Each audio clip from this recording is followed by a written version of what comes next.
Hi, I'm Rebecca Brayton and welcome to WatchMojo.com, and today we're learning more about vinyl collecting.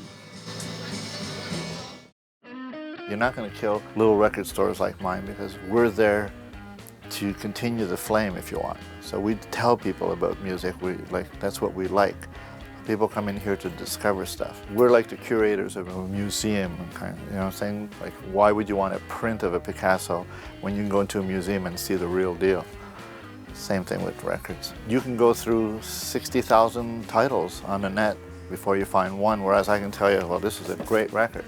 A lot of our regular customers, that's what they count on, like us telling them what's good, past and present, because there is new bands that are coming out that are just as good that they don't know about because our radio stations are so good at not playing anything but the lowest common denominator. We've heard Stairway to Heaven enough.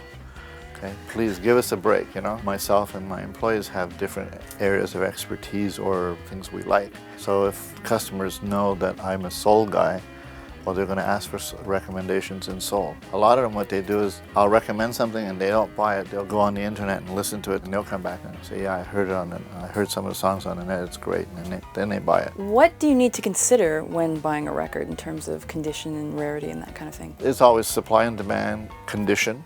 Condition's very important. I price according to my experience. I have been doing this for 24 years now. There's records that I price high because I never see them. I know if I sell certain records that I have in the store and it takes me 10 years to sell them, doesn't matter because in the entire 10 years that record's been there, I have not seen another copy. Cheap records are what you're supposed to discover. Okay? And then if you really love something, then you can say, well, okay, now I'm making more money. You get a bit older and you say, oh, now I'm going to improve the quality of the one I have. But it's okay to start with $2 and $3 records and $4 records. I have to stress that the thing that most people don't do that they used to do when I was younger, they don't take enough chances. Buying things because the covers look good and because they look interesting, that's how you discover things. There's nothing more thrilling than you discovering something and then telling your friends about it.